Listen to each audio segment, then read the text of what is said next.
S'il vous plaît, veuillez regagner vos places, s'il vous plaît.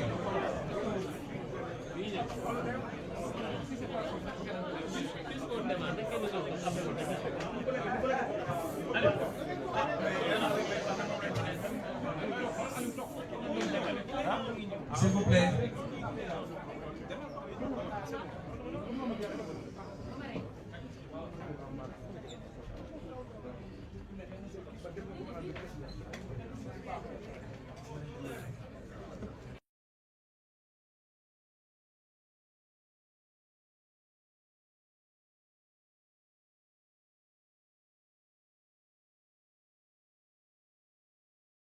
S'il vous plaît, on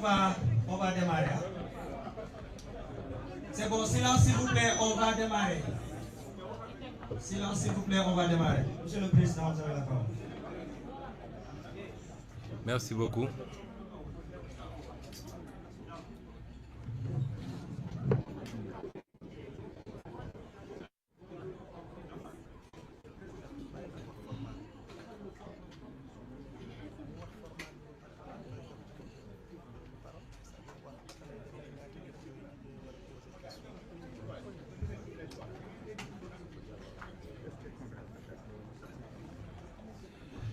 Mesdames et messieurs,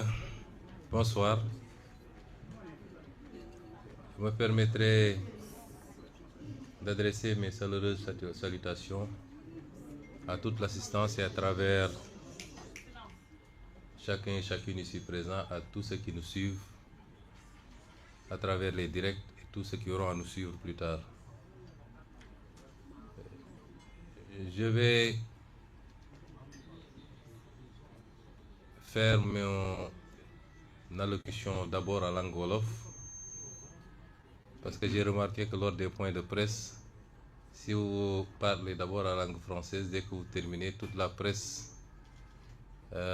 non sénégalaise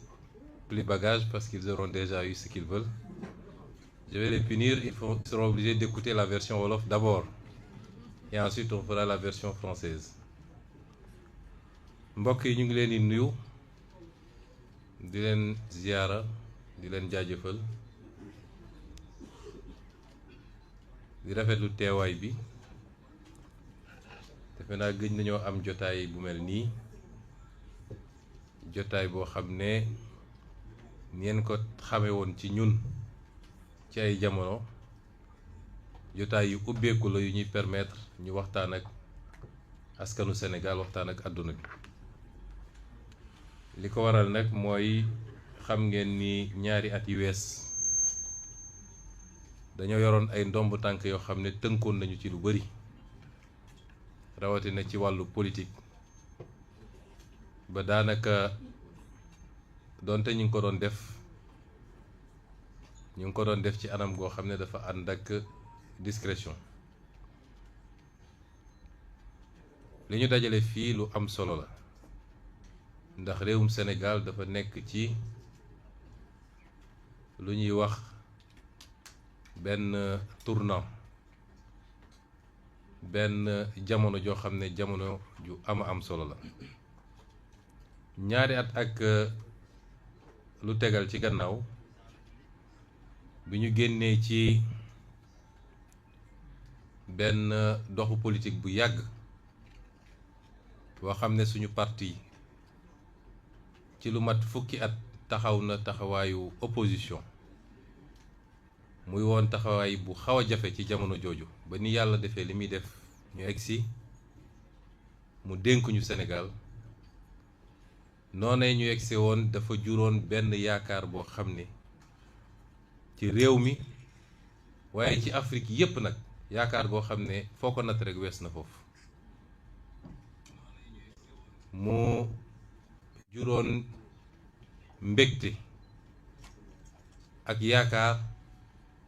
waaye surtout mu juróon lu ñuy wax admiration ci tubaab mooy nit ñi wekk Sénégal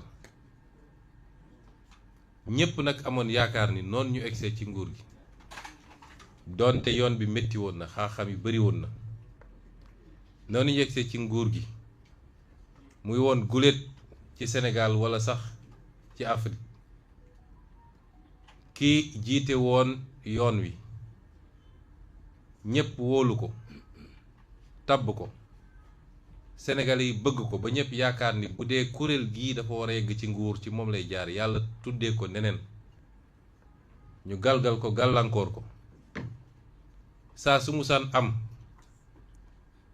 ki mu dal danaan man la wala doon kenn moom mu wëlbatiku joxoñ yàlla nangu jaarale ko ci Sénégal yi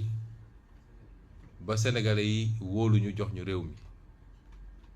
loolu rafetoon na rafetaay boo xam ne juróon na yaakaar goo xam ne te dekkiloon na fii ci Sénégal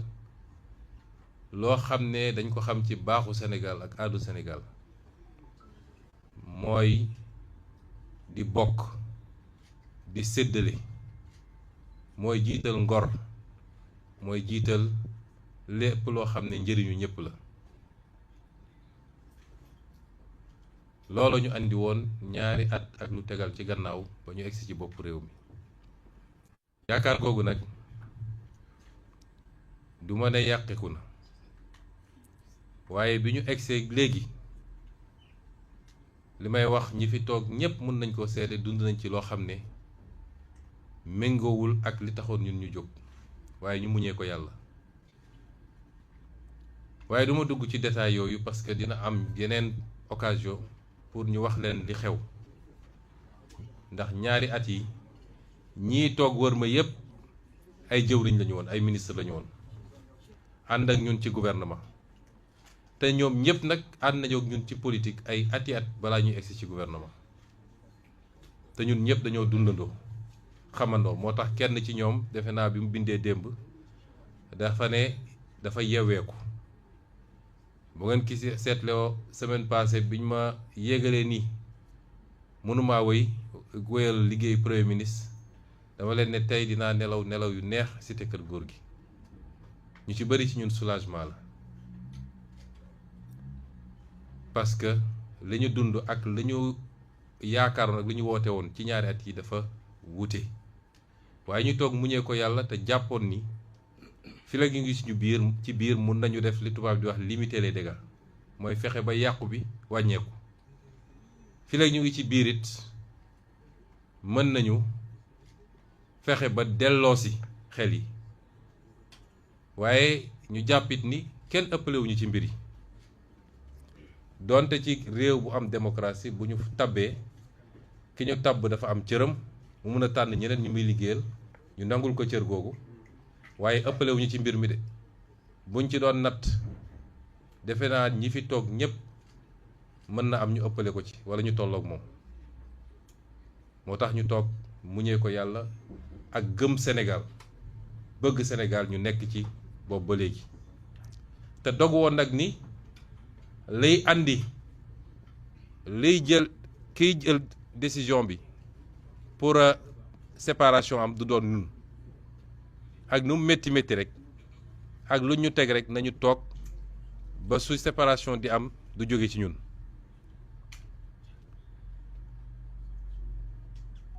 parti boobu nag dama ne woon du moo tax ñu woote ndaje bi introduction la woon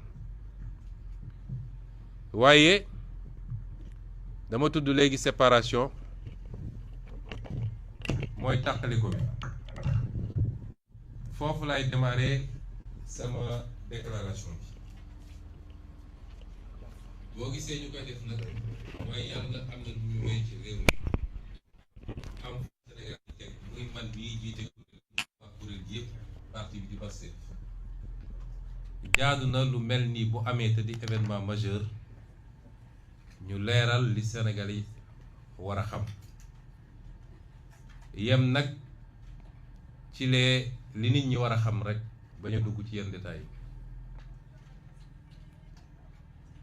séparation boobu ajjuma bële mu méngoo nag sama passage assemblée nationale ci la ma njiitu réew mi yónnee message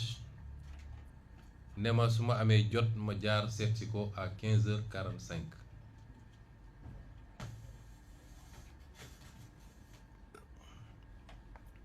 boobu maa ngi woon ci yoonu juma mu jógee ci jumaa ji def li may def ba pare dem fekki ko pale bi ma yegsee jàmm sante waxtaan parce que ma leeral loolu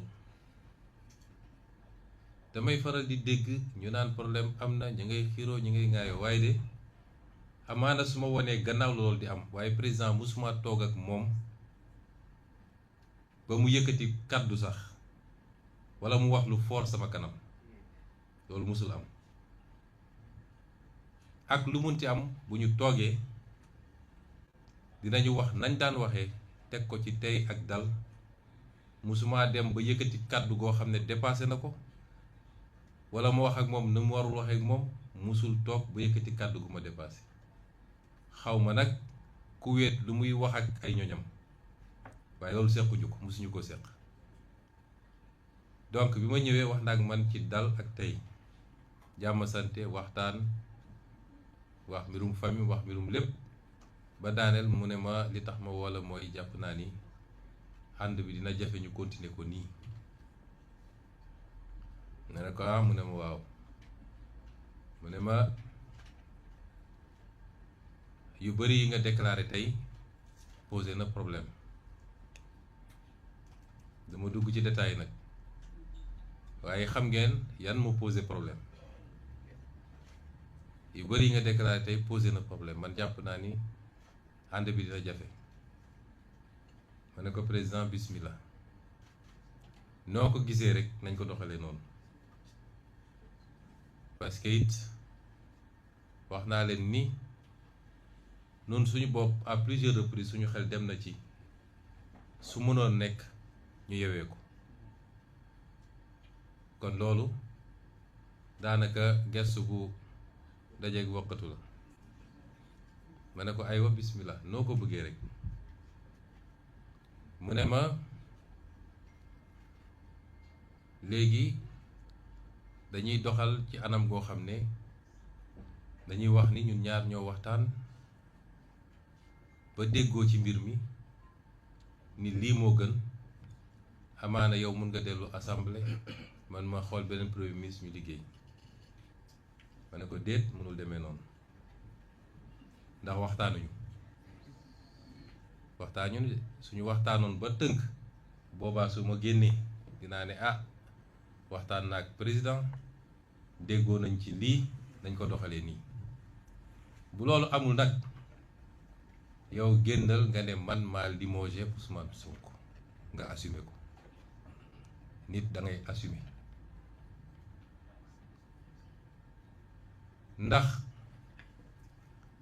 lu mat ñetti yoon dem naa ko seeti am na ci boo xam ne am na seede dañu génne élection législative ma ne ko bu dee exécutif bi dafa xat loolu pour ñun ñaar parce que it man maay Ousmane Sonko mënuma ci dara loolu moom yàllaa ko def loolu yàllaa ko def ba sante ko ma ne ko bu dee sama wet sama nekk sa wet ci biir exécutif bi dafa diis ci yow bu dee da nga jàpp ni dama lay muur jant bi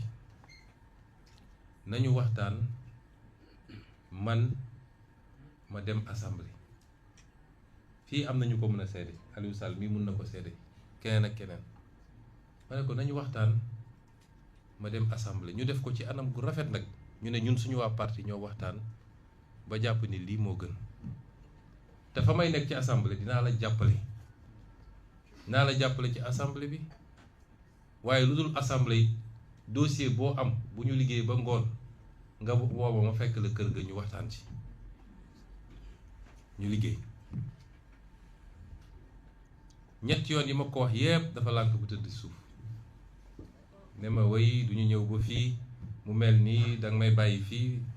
yaa ma fi teg et cetera et cetera ma ne ko y a pas de problème ñu toogaat toog ma gis nii am na ay signaux yu wane ni problème dina am ma delluwaat wax ko kon man pratiquement ci coobareem laa nekkoon foofu primature te def naa fa li ma fa war a def te dinaa ci dellu si kon su ma ñëwee ba dara am mu woo ma waxtaanuñu ci yan condition la ñu war a séparé wu mu bëgg man ma endossé séparation bi génn déclaré ni waxtaan na ak président ba ñu juboo ma ne ko loolu duma ko def. li ma ko tegaloon ci jiitu yi ñu wax yépp mooy bu ñu waxtaanee mën nañu waxtaan ba déggoo man ma dem assemblée nga seet premier ministre ci biir parti bi parce que parti majoritaire moo war a am premier ministre ñu xool ni ñuy former gouvernement bi ñu continuer liggéey bi yi jiitu yi ma wax ak moom yépp loolu laa wax ak moom moo tax keroog bi mu ko waxee ma ne ko waxtaanaguñu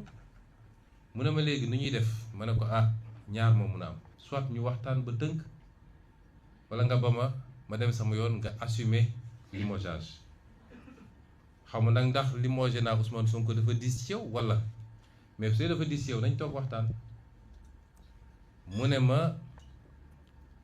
léegi danga may maa ngi dem seeti archevêque bi defar gouvernement ndax defar gouvernement man jafewu ma def naa ko ñaari yoon te benn musul yàgg te ministre yu baax laa ko andi naa ci dellu si ma ne kon amul problème ma jóg dellu kër ga toog di déglu ba 20h35 mu yónnee ma message ne ma PM je ne pourrai pas tenir la réunion et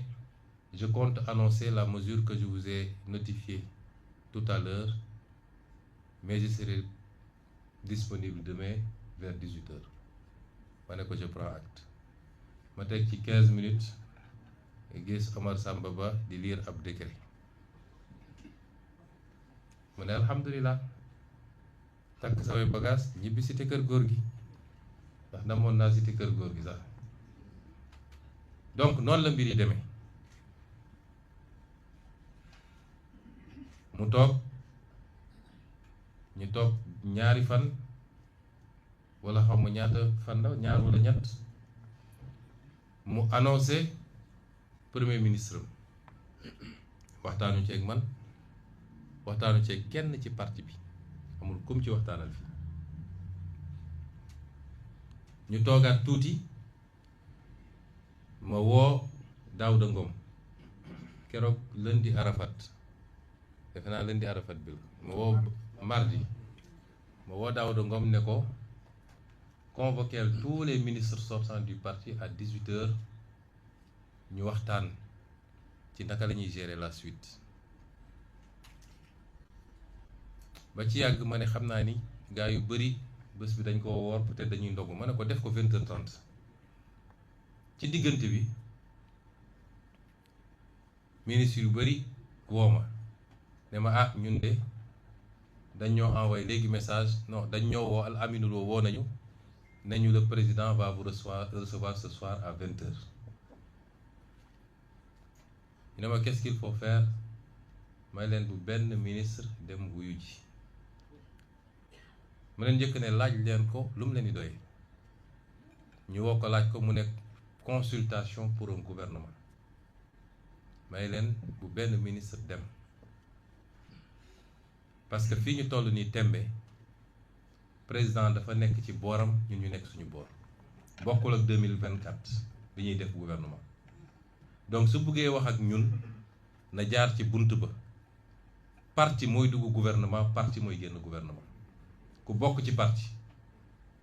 nit nag mun nga bañ a bokk ci benn parti di ab technocrate comme ñoom Mabou Ba niñ leen jëlee woon ñoom Abdourahmane Sarr ñu woo la nga dem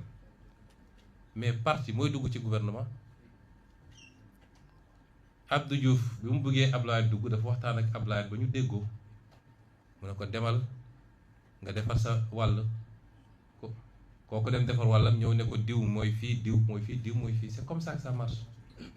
mais doo toog di woo des militants de parti individuellement te yow parti bi am bureau politique am COMEX am conseil national am président ñooñu ñëpp nga tëb leen di xëcc parce que loolu stratégie rek la c'est une stratégie pour essayer de démanteler Pastef une stratégie pour wane ni man Pastef ku ma fa soxla am la su ma la wonee benn sucette rek ne la benn bonbon ngi da ngay daw ñëw une stratégie pour essayer de montrer que Ousmane Sonko ëppale wu ma ci Pastef te loolu yàgg na ko wax. nekk nañu réunion Aliou mi fekke na ko Daouda Ngom keneen ak keneen Birame Souleye mu ne moom moo ëppale ci Pastef ma ne ko président mu ne ma ne ko génnal nga taxaw fii léegi nga woote meeting Pastef Ousmane Sonko ne bokk ci boo amee 100 personnes ma xam ni Pastef amul.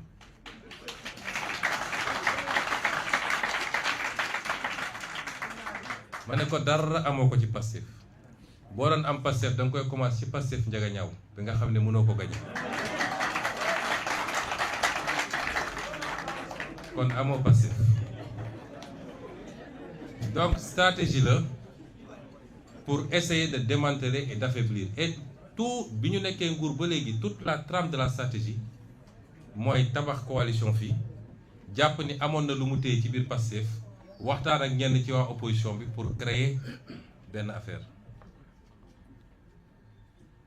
bi ñu waxee loolu ñu maintenir suñu réunion ministre yépp ñëw ma ne Daouda comme affaire bi jàmp na def ko léegi ñu def ko réunion en ligne ñu def réunion en ligne waxtaan suñu waxtaan tënk li ñu tënk ministre yépp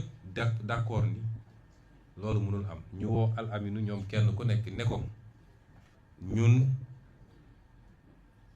bañu ñu continuer liggéey jàppale président waaye na waxtaan ak suñu président parti mooy Ousmane Sonko bu waxtaanee ak moom dañ déggoo mu lànk ne du waxtaan ak man mu lànk ne duñu waxtaan ak te boobu jamono nee na ma ngay def dialogue di waxtaan ak ñoo xam ne joxuñu ñu ko pour mu nekk président mais mu lànk ne du waxtaan ak man ñu ne amul problème comme doo waxtaan ak suñu président nu nit mënuñoo ñëw mu am ay benn yu wuyu ji te benn yooyu ñoo mujj des ak moom ci gouvernement ba benn dinaa ci dellu si ñu dox benn fan ñaari fan ñetti fan mu continuer di woo yeneen ministres yi parce que bi mu njëkkee woote une dizaine la woo mu continuer di woo yeneen ministres yi ñoom ñëpp am la même position ne ko nun daal parti lañu bokk parti bi arrêté na une ligne waxtaanal ak parti bi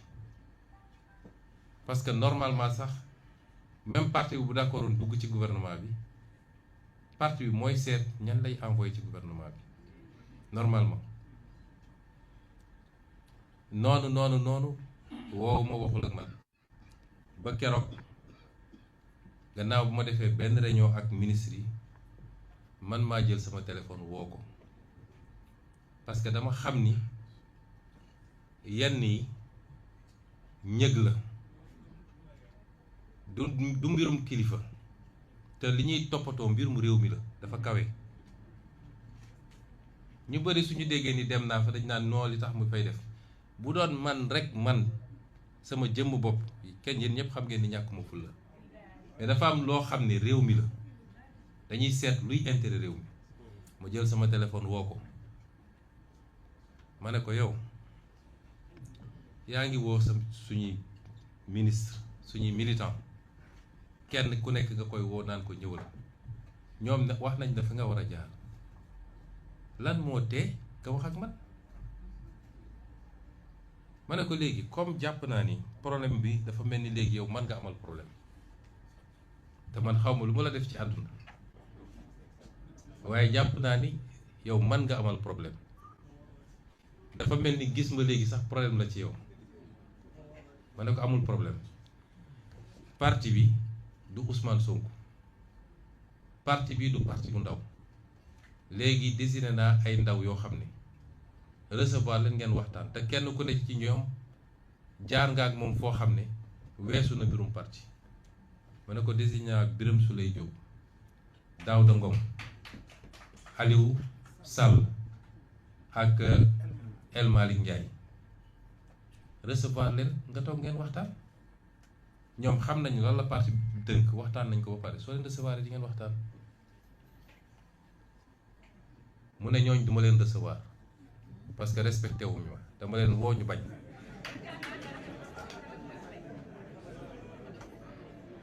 ma naxanteeg moom ba mujj gi mu ne ma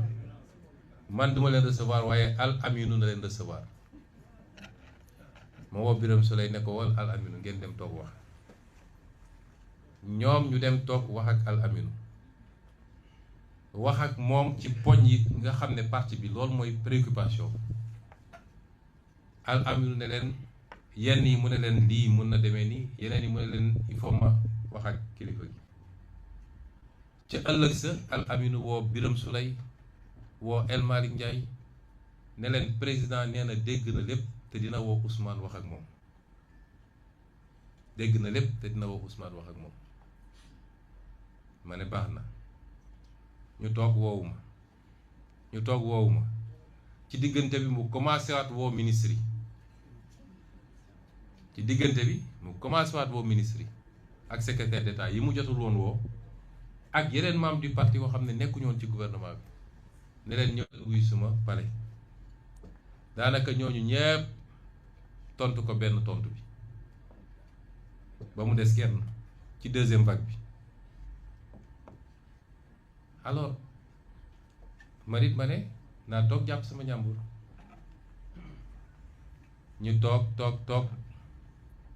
gouvernement bi formation bi jafe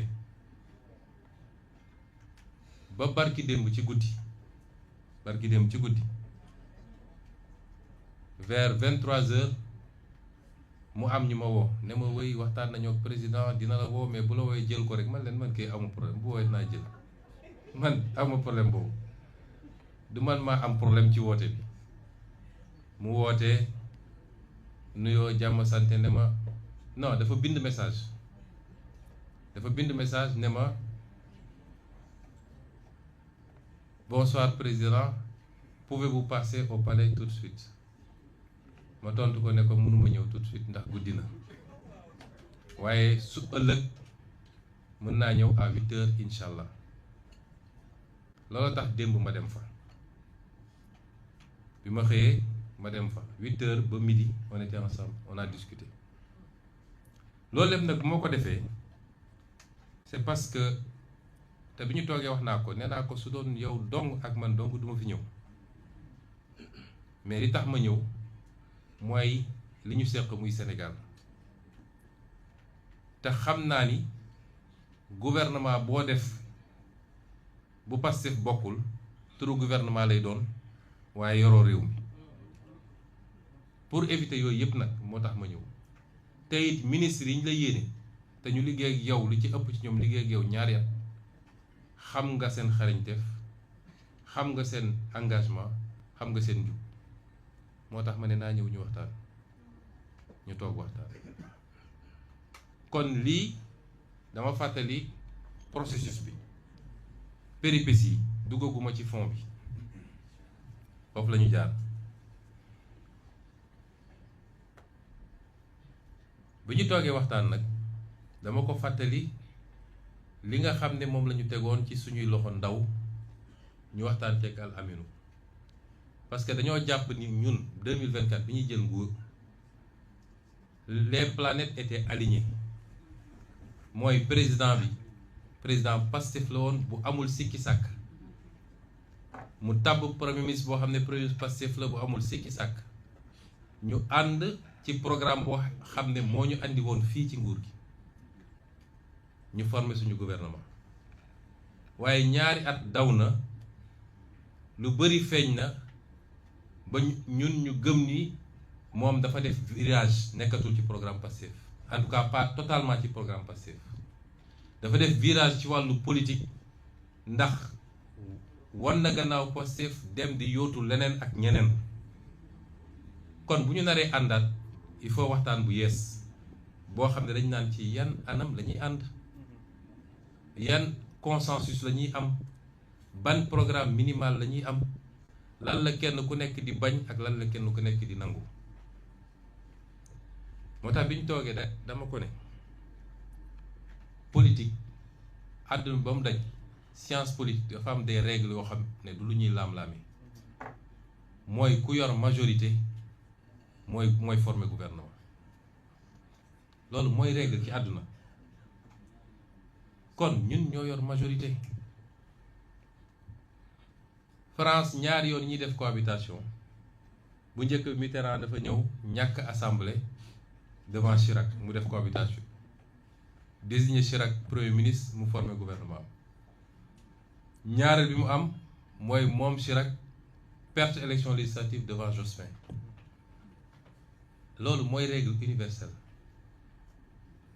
bu amul rek mooy kenn amul majorité bu dëgër assemblée boo xam ne moom dong mun na imposer. ma ne ko kon yow ñun ñoo waroon tànn premier ministre déjà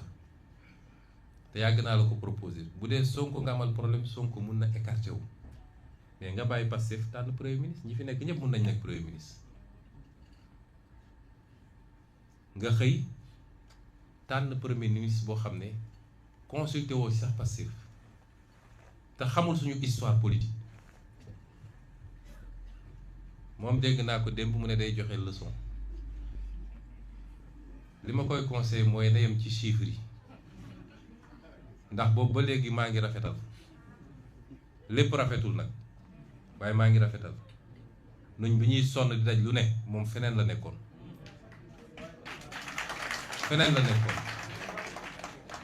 kon na yem fi ñu ko yemloo nee na technocrate la na yem ci technocratie bu mu ñu tax a wax parce que xam nañu lan mooy rôle am réellement ci li xew kon bu mu ñu tax a wax donc ma ne ko tànn nga premier ministre te si consulté wuñu normalement dañu waroon tëj bunt bi ñun Pastef mais malgré tout ñu continuer am ouverture léegi nag dañoo bëgg ñu waxtaan ci ban anam la ñuy demee d'abord y a des questions de fond gestion dette bi naka la parce que mooy principal problème Sénégal pouvoir d'achat bi mooy njëg yi lan la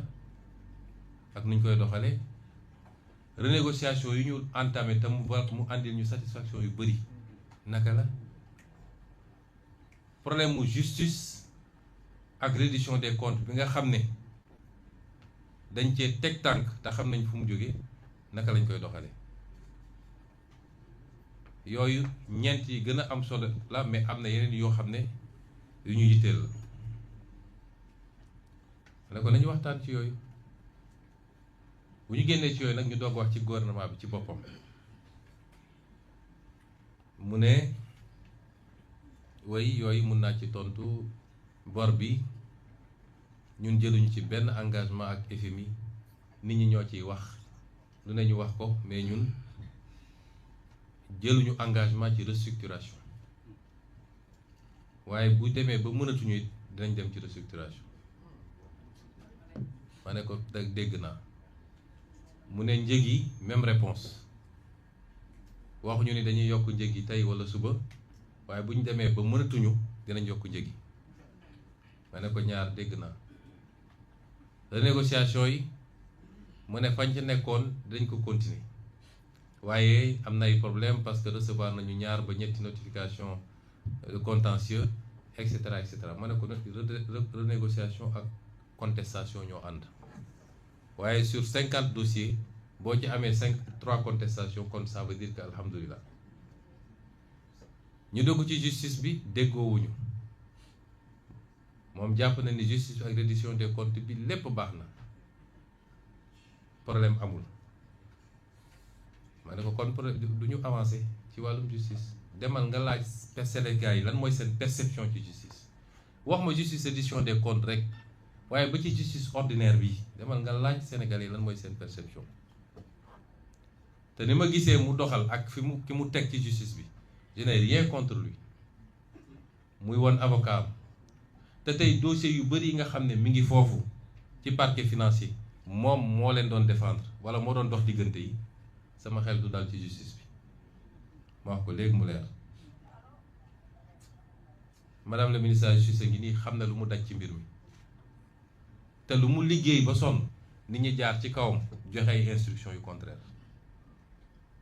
ma ne ko kon du ñu d'accord parce que justice bi li fi xew léegi sax c'est pire que liñ doon xeex ñun kon boobu d'accorduñu ci bi ñu weesoo loolu ñu ne dañu waxtaan ci gouvernement bi naka lañ koy tëralee ma ne ko li ma lay njëkk a laaj mooy gouvernement bi ñaata portefeuille ministériel la est-ce que dañ koy bàyyi ni mu meloon nii 25 ministères 6 secrétaires d'État mu ne ma déet dina am ay raménagement parce que man gis naa ni secrétaire d'État yi dañ doon am problème ñoom ak ministres yi dañ doon mbëkkante damay supprimer secrétaire d'État yi mais dañuy dem 30 ministères à ma grande surprise génne le secrétaire d'État andi ministre auprès d'eux ce qui est illégal parce que suñu constitution dafa ne le gouvernement est composé de ministres et de secrétaires d'État il n'y a pas de ministre auprès d'eux yow nga dem supprimer secrétaire d'État yi dem andi des ministres auprès d'eux nga xam ne même taxawaay la ñu am que secrétaire d'État ndax dañ leen rattaché ci benn ministère ne ko léegi naka la ñuy doxale parce que Pastef mooy parti majoritaire te Pastef su xasee ba dugg da ciy tax rib ñun nekk naa premier ministre pendant 2 ans et peut-être 2 mois ñun suñu bilan ci boobu bilan bu baax la donte ndono bi métti na héritage bi métti na condition yu ñu jëlee réew mi waaye ci 2 ans yi wàññi naa fi njëg yi 3 yoon crise golfe beeg yeneen yëpp bañ naa ne kenn du yokk njëg yi wax nañ Sénégalais yi dëgg ci bor bi te teewul di malgré jafe-jafe yi ba léegi rateeguñu benn échéance suñu bor fayuñu ko te teewul ñu ngi fay salaire ñu ngi doxal administration bi renégocier nañu lu bëree bëri ci loo xam ne alal réew mu ñu yàqoon la fexe nañu ba waxtaan ak liggéeykat yi ba am pacte de stabilité daal di apaiser climat social bi ak yeneen réussir nañ fi ay campagne agricole réussite bu mucc ay la cay sooxe kay ci commercialisation bi la te ci ay ministre am la moom ndax gouvernement bi ñu jógee dafa doon sooxe yépp ci ay ministre am la mais jógewul ci ministre Pastef ma ne ko kon ñun am nañu bilan bu baax bu fi yemoon sax sénégalais xam nañ ni liggéey nañu ba pare nekk ñun ci jubal ak jubbanti loolu kenn duñu ko weddil kon ñun am nañu bilan bu ñu naree continuer te gis ni bifurcation am na il faut ñu toog waxtaan ci yenn anam la ñuy continuer te bu ñu xasee ba dugg nag ñun ñooy andi la caution morale et la caution politique parce que ñi nga àndal yépp amul ku ci am envergure politique boo xam ne moom mun na doon la caution politique kon ñun ñoo koy andi bu doxee ñu ne wiw Diomaye bu doxul ñu ne Sonko Pastef la loolu mooy réalité bi fii Sénégal kon liñ naan bu booy dee ci àll na la gaynde rey suñ ci naree taq rib faaw rek ñu xam ci yan anam la ñuy doxee mu am continuité nag ak prolongement ba assemblée nationale ñu wax ko loolu ma ne ko léegi dama bëgg nga wax ma lan nga ñu proposé mu ne foofu di tourner à rond wax ma ne ko léegi man dinaa la yombalal mbiri parce que munoo ma ne Pastef yomboon na nga ne Pastef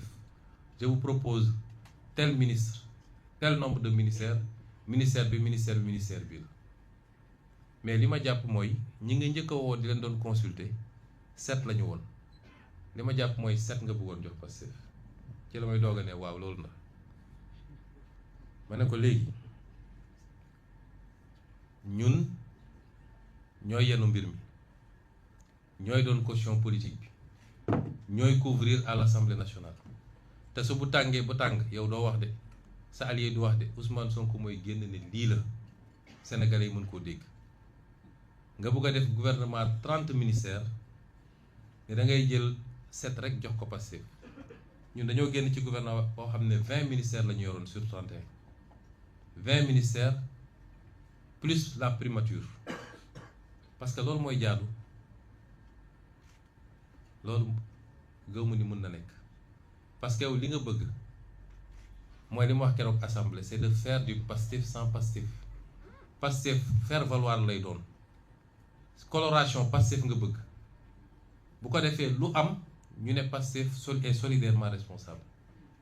mais bëggoo Pastef dëgg-dëgg ci mbir mi kon ñun loolu duñ ko mën ba ci ministère d'État yi mu ne moom da ko bëgg a jox ay technocrate ñoo xam ne nekkuñu ci politique ministère de souveraineté yi muy justice forces armées affaires étrangères intérieur ak finance mu ne da ko bëgg a jox ñoo xam ne amuñu benn coloration politique bu ko defee dina dalal ñëpp et cetera pourtant ki mu yóbbu forces armées de politique lay def suba bu ngoon jot ci li ma xam donc ma ne ko lii gëw ma ni d'abord sur le fond d'accord ñu ci lu bëri li nga wax ci bor bi leerul li nga wax ci njëg gi leerul te xam naa ni daf ma ko doon naxee pour ñu dugg rek waaye bu ñu duggoon ba toog mën nañu ne restructuration lay def wala la lay def ma ne ko li nga wax ci yii yëpp woo leerul justice bi d'accord ñu ci du tout nga boole ci nag ñu bëgg a dugalee ci nguur gi arrangé wuñu kon daal jàpp naan du ñu mën a déggoo waaye comme dama ko séq ak ay nit dinaa dem ma waxtaan ak ñoom après je te reviens ci laa dellu si ma waxtaan ak ministre yi fi nekk ñoom ñëpp dëppoo ni loolu xel xalaatu ko waaye problème bi gën a am parce que dafa ne ma ne ko looy reprocher ministre yi ñi nga xam ne jàpp nga ni waruñoo continuer mu ne dañoo manqué loyauté ma ne ko lan mooy loyauté bi mu ne way ministre mënul nekk fii di siéger bu génnee ne Sonko 2029 loolu mënul nekk ma ne ko léegi comme si je comprends bien ay ministre Pastef bu ñu duggoon tey muut mbaa mott lay doon c'est-à-dire ministre Pastef bu dugg amatul droit wax ni moom Pastef la bokk amatul droit dem meetingu Pastef amatul droit ne man Sonko laa bëgg Sonko laa faral mu ne ma waaw ma ne ko te ministre yi ànd ak yow am nañ sañ-sañ ne Diomaye 2029 am nañ ne sañ-sañ ni Diomaye laa bëgg ma ne ko sëñ bi yow lan moo la dal ci diggante bi parce que problème am na yii yëpp daal boo ko tënkee bi ma ñëwee rendre compte mboolem seen ñi ma ko seqal jàpp ni xalaatuñu sax naan ñu ngi dugg ci gouvernement ci anam yooyu parce que ñun ñoo yenu toute la comptabilité de la seconde partie de ce bilan te fekk ñun suñu loxo new ci mooy amuñu benn poids ci décision yi ñuy jël benn poids loolee moo andi décision Pastef gannaaw bi ma waxtaanee ak ñi ma war a waxtaanee yëpp ci parti bi démb ma def annonce bi ne Pastef du dugg ci gouvernement bi fekk woo naa ko ba noppi ne ko président gannaaw bi ñu waxtaanee Pastef li ñu jàpp mooy mënuñoo dugg ci gouvernement bi ñu ngi lay bàyyi nga yeggali sa gouvernement xam naa nag gouvernement bi moom li presse bi naan accouchement douloureux weesoon na loolu parce que démb ba 19h ña ngay woo fu ne woo nañu ay ministre woo nañu ay maire woo nañu façon nit bu nekk ci waa parti bi naan leen président moo la soxla dañ laa bëgg a consulter pour def le ministre maa ngi doog a gis Sénégal ñu xëy di wër ay ministre bu guddi mënuñu koo am mu jurit gouvernement boo xam ne gouvernement bu amul benn assise politique la fii historiquement PS jiite na réew mi 40 ans 20 ans yi Senghor def ak 20 ans yi Abdou Diouf def yépp appareil politique bu am doole moo newoon cëslaay bi muy PS Abdoulaye Wade jiite 12 ans appareil politique bi am doole bi moo newoon PDS ay alliés nekk ci président Macky Sall jiite 12 ans appareil politique bi am doole mooy woon appareil alliés yi nekk ci tey am nañu gouvernement boo xam ne amul assise politique munoo ne li mooy assise politique am amul benn parti boo xam ne tey ci parti yu am doole yi la boo xam ne mi ngi accompagner gouvernement bi la ñu yor tuddee ko coalition ñëpp xam nañ ni dara newu fa ñu moo tax ñu lay naan gouvernement de technocrate fii ku fi dul technocrate nun dañu nekk technocrate ba pare choisir de faire la politique ña fa ne ñu wane technocrate ñoo bokk école yu ñu génnee ñàkk pexe moo tax ñu naan gouvernement de technocrate fii li fi nekk yëpp technocrate la ñii ñëpp technocrate lañu kon bu ñu gëlëmal nit ñi naan gouvernement de technocrate dañoo amul base politique moo tax ñu nekk gouvernement de technocrate léegi nag dinañu wëri base politique ku wàcc sa ànd dinañu wëri waa opposition bi ñu doon lamsal ay bët ak pour ñu ñëw ku dem ba bëgg a cëpp ni si kii dafa maa nar a sànq lii dafa mel ni fi mu jëm kenn xamu ko moo tax ñu bëri teewaat seen bopp gouvernement bu amul assise politique premier ministre bi keroog bi ñu defee passation par dañ toog foofu ma ne ko waa léegi yéen yow doo politique xamoo sax nu ñuy politique ki la tabb def le premier ministre moom dañ koo joxoñ waaye poids politique am diisut ma ngay góorgóorlu nag di wut fu muy jokkee léegi yéen amatu leen fusible bu dëkk bi jaxasoowee kan ci yéen mooy taxaw ci kanamu sénégalais yi wax man bëgg naa ko xam lii danger la cim réew parce que àdduna ba mu daj appareil politique machine politique mooy doxal mooy téye réew mais moom moo def choix boobu moo def option boobu Pastef def na li mu war a def yépp talal ko loxo def na li mu def yi war a def yépp jaar ak moom fi mu jaar ak moom nangul nañ ko loo xam ne ku ñu xamul sax da nga naan ñii dañoo nakk ful la ñépp mun nañ ko seede fii waaye loolu bëgg réew mi rek moo taxoon ñu def ko c'est pas du ñàkk ful la on est obligé de constater qu'il a fait ce choix et c'est son choix mu des nag naka lay gouverner sans assise politique sans majorité parlementaire su ñuy wër dinañ wër ba sonn amoo ñetti maire annoncé woon ngeen 300 waaye keroog meeting Mbour bi gis nañ ni dara new fi comment tu peux gouverner un pays dans ces conditions? Gouverner un pays c'est pas s'enfermer au palais ay nit wër la soi-disant technocrate naan la defal lii bul def lii signal lii c'est pas ça gouverner un pays. Il y a l'aspect sociologique, la base sociologique sur tout le territoire national, commune par commune, village par village, etc. loolu mooy permettre nit am li mu war a soxla pour gouverner. ma bëggoon nag balaa may continuer jaajëfal féliciter encourager remercier ces dignes hommes et ces dignes femmes de gouvernement.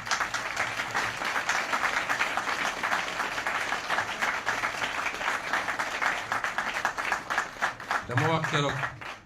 wax keroog assemblée El Malick ne ko lu waaye yàqoon defar nga ko waaye yéen li ngeen def it yéen dañu ressusciter au Sénégal des valeurs yoo xam ne moom lañu suñuy mambaay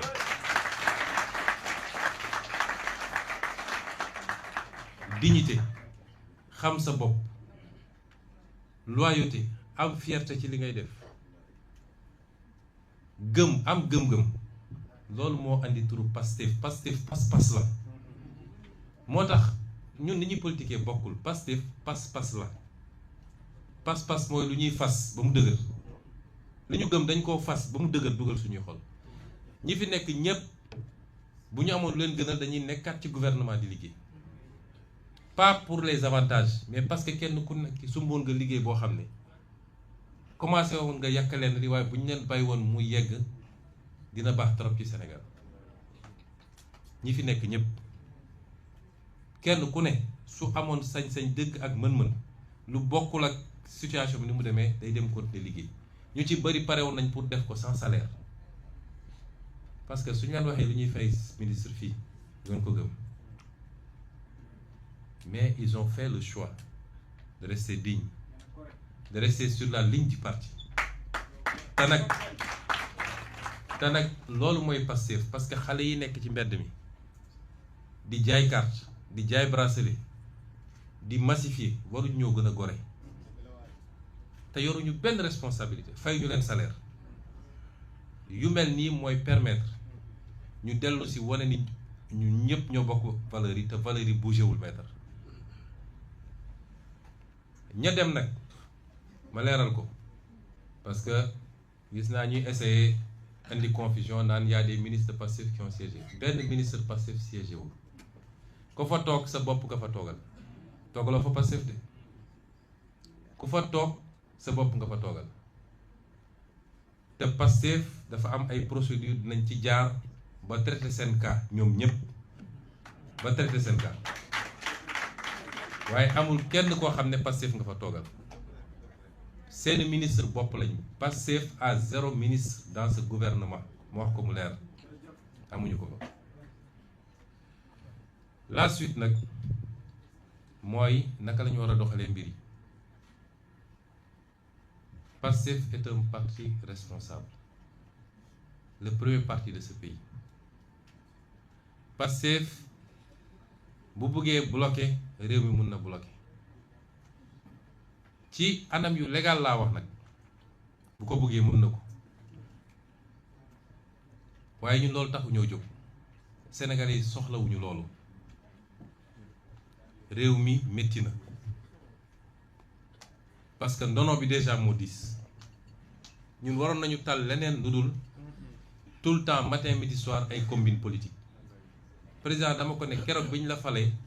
nga commencé say combine politique parce que dugal nañ sa bopp deuxième mandat te yow li la joxoon premier mandat mun na la jox deuxième mandat te wax naa la ko ci kanamu seede li la jox premier mandat boo maandu woon tuuti te tey moo lay jox deuxième mandat wax naa ko ci kanamu seede ñii ñëpp toog lu fi jar paraxe jublu nañu jublu ci liggéey bi bu ñu dugal Sénégalais yi encore ci coowul politique matin midi soir des histoires de coalition yëpp teg ko fële ñun ñëpp ay gone lañ on a le temps de voir venir président dem naa ba yegg ci ne ko moom dafa ne waxuñu wantewuñu dara Cap Manuel ngeen baal ma je suis obligé de clarifier te wax naa ko démb mu dégg bi ñu demee ba affaire bi décanté wu man leen andil leen ma ko sama néeg jamono jooju yëkkati woon mbàngam di ma jaay président de jamono jooju su ma ko corné woon sax mu daw may leen andil leen ma ko sama néeg ñu andil ma ko mu ñëw sama néeg yor carnet ma wax ak moom ne ko yàlla def na li mu war a def proposé nañ ma ba sonn ma d'accord pour ñu reporter élection yi ma lànk ba tëdd ci suuf ndax su ma ko nangoo gëw ma yàlla moo bindoon ni 2024 Sonko du doon candidat bu ma ko doonee su ma demoon ba nekk koy du baax ci man kon man bi weesu naa loolu yàlla def na yow laa désigné suñu doxee dinañu génn fii ci kàttanu yàlla mu ne ma non duñu bàyyi ñu génn ma ne ko dinañu génn dinañu campagne incha allah dinañu gagné dinañu def un bon mandat liggéey waaye bu ñu eggee 2029 nañu delloo mbir mi fu mu waroon delloo parce que légitimité dafa am solo ci politique ma ne ko lii laa waxante yow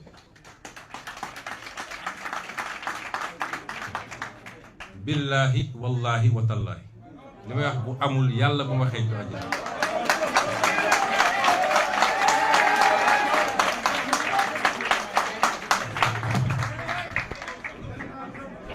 ma wax ko loolu lim ma ci tegal mooy de toute façon mandat bi néew ma waaw néew ma déet waaye daf ma ne de toute façon mandat bi ce sera le mandat des réformes difficiles mun naa ko jël sur moi comme ça après yow nga am boulevard démb fàttalewaat naa ko ci bureau ma ne ko li ma waxante ak yow nii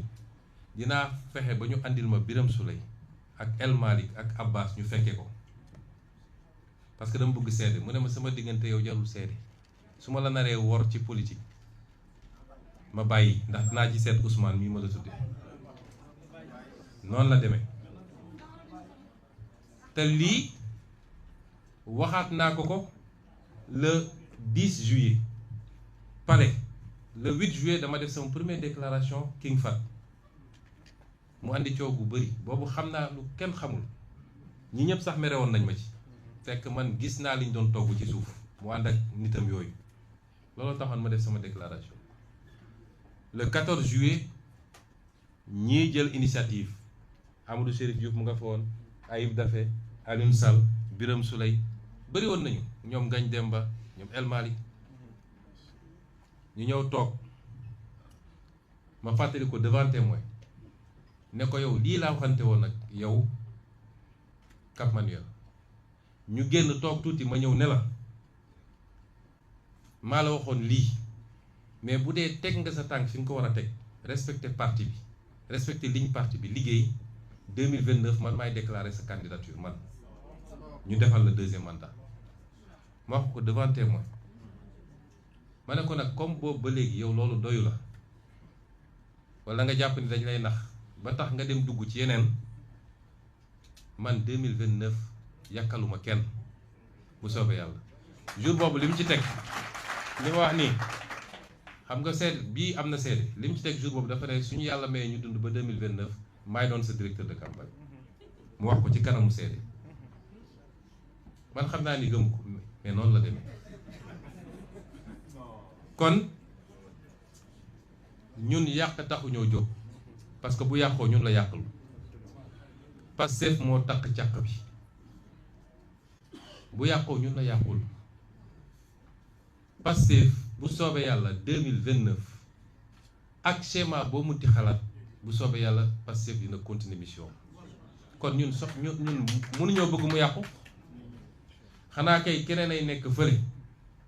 dem ba xam ni mbir mi ni ma ko bëggoon demewul noonu mu ne xaaral ma xaru yóbbaale nit ñi waaye ñun duñu yàq loolu moo tax ñun ñoo contrôler assemblée nationale gouvernement bi mu teg démb su ma neexoon suba gouvernement bi daanu loolu la constitution joxe su ñu neexoon suba gouvernement bi daanu ñu def motion de censure waa ji loolu def joxe démission te saa su defaatee gouvernement mun nañ ko defaat surtout fi ñu dégmal nga xam ne session bi jeex na mun nañu chaque 15 jours ñu def une session mën nañ ko parce que Sénégal dañu mooñ nit ñi ci lépp ñu jël ko président de la République pouvoir exécutif assemblée bu tegoo ci loxo yu mu war a tegu mooy cër bi ëpp doole ci réew mi assemblée mooy contrôler ñëpp daanaka te kenn contrôlé wu assemblée bu ko neexee mu woo ministre bu ko neexee mu def mission d'information parlementaire bu ko neexee mu def commission d'enquête parlementaire bu ko neexee mu yóbbu nit haute cour de justice mooy contrôler l'action publique mooy voter les lois kooku ku ko ëpp cër ci réew mi suñu loxo la nekk ci kàttanu yàlla te bi ma séenee li ma séen moo tax ma ne du ma nelaw ba assemblée ma fay dugg ak ay coalition ñu xoj ñu di nga am majorité mais boo ci génnee député coalition ba boo moytu lay dese doon majorité looloo andi woon ñu dem élection législative tout seul assemblée boobu suñ loxo la ne ma feddali ni assemblée boobu duñ ko utiliser pour xeex ko defuñu motion de censure lu dul ci condition yi bu njëkk bi moom mu commencé xeex bi parce que nag Sénégalais yi ñoo jox kenn ku nekk cër bi nga yor et c'est une chance pour le Sénégal pour la première fois on a la possibilité d'appliquer la théorie qui veut que le pouvoir limite le pouvoir, arrête le pouvoir sans pour autant qu'il ne soit condamné ñoom à collaborer loolu la Sénégalais yi def bi ñu àndee configuration bi nañu liggéey teg lépp yoon constitution bu wax na lan mooy cëru ku nekk loi yi wax nañ ko ku nekk na nekk ci li mu war a nekk et que les institutions dialoguent ñun loolu la ñu gëm donc duñ utiliser loolu pour xeex lu dul moom moo jóg dal suñu kaw te door nañu nag de seen complot yi ndax la ñu yóbbu conseil constitutionnel ña ko fa yóbbu ñoo njëkkoon déclaré di c'est pas la compétence du conseil constitutionnel loolu conseil constitutionnel musa wax fañ leen woowee ne leen dem leen déposer recours nous on gère le conseil constitutionnel ñun xam nañ ko la ñuy rumbandaat xam nañ ko waaw yow 10 ans ngay complot contre nit dàq nga ko ci liggéeyam jiiñ nga ko lu ne dóor nga ko tëj nga ko kaso tere nga ko mu ne candidat ba tey jii mu jaar ba egsi fi ngeen bëgg a continuer complot ba kañ tout un système mobilisé parce que c'est les mêmes qui sont là toujours contre la même personne parce que dama woote lu bokkul ak seen intérêt te bokk na ci li ma gën a ragal ci gouvernement bi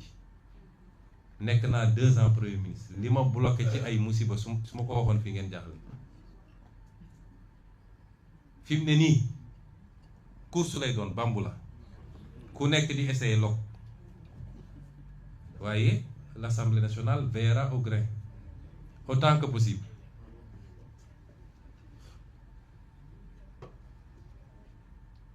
nee naa bu njëkk bi mooy ñu commencer te dinaa ci profité nag lancer un appel aux patriotes wax naa leen ni Pastef moo takk càkk bi dama bëgg ngeen ànd ak tey ak dal parce que léeg-léeg patriotes yi li ñuy yàq yenn patriotes yi li ñuy yàq moom li ñuy defar chaque jour ku xëy di jaay ni maa gën a mer maa gën a gëm affaire bi dem bind loo xam ne bindloowuñu la ko dem wax loo xam ne waxloowuñu la ko loolu avancé woo parti bi da nga koy delloo gannaaw Pastef parti xam-xam la parti programme la parti projet la loolu moo ñu andi fi ñu ne chaque jour ñu wax ko depuis des années ñu ngi koy wax santuñu loolu waa Pastef parce que ñi ñu seqal dañu xam Pastef dañ naan ay xale fa ne bëri xadal chaque jour ñu def benn provocation pour xale yi am nu ñu réagir ils vont continuer la provocation lii ñuy convoqué ñoom Cheikh Bara ak ñoom gi yëpp provocation la parce que xam nañ ni un député en session jàppoo ko flagrant délit nga koy convoqué procureur bi ko def moom xam nañ li mu def waru koo def xam na ko parce que poursuivre na fi ay nit dafa saisir Assemblée nationale pour ñu lever leur immunité parlementaire le même procureur mais quand c'est Pastef tout est permis yooyu yëpp provocation la waaye ne cédez pas à la provocation ànd leen seen tey ak dal mandat bi jeex na ba noppi nun du ñun ñooy adversaire u Diomaye Faye ak coalition Diomaye Faye président Diomaye Faye ak gouvernement am ñoom dañoo war a wax ak Sénégal dañoo war a jublu ci yittey Sénégalais ñoom ñooy exécutif te réew mi am na fu mu toll ñi ngi dëgmal nawet bi njëg yi nit ñi jaaxle nañu est-ce que dañuy yokk du ñu yokk yeneen ak yeneen paj mi ak yooyu nañu jublu ci loolu loolu mooy seen adversaire dëgg bu ngeen gisee ma nekk 2 ans gouvernement kenn dégguma ma wax parce que dama xamoon ni ñu bëri reproché nañ ma ko ci parti bi bañ naan dañu bàyyi parti bi bàyyiwuñu ko quand tu gères le pouvoir sa première action politique mooy nooy def ba répondre aux préoccupations des Sénégalais loolu mooy sa première action politique kon ñoom ci loolu lañ leen xaare bu ñu leen may fu ñu langaa moo ci ñun ne ñun ñoo leen tere gouverner réew maa ngi ni moom mooy président am na gouvernement am na budget am na tous les moyens de l'État na jublu ci liggéey bi waaye ñun duñu adversaire am opposition bi it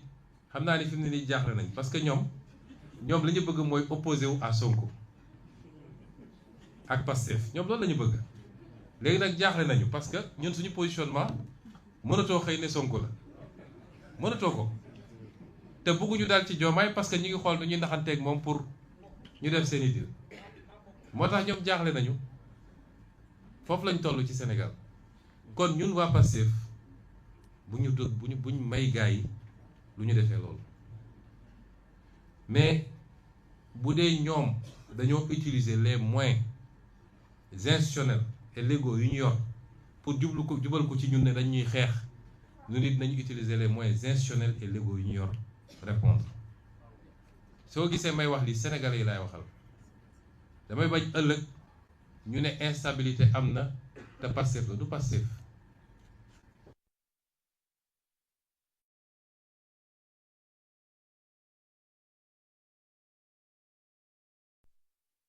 gouvernement am na yeneen pexe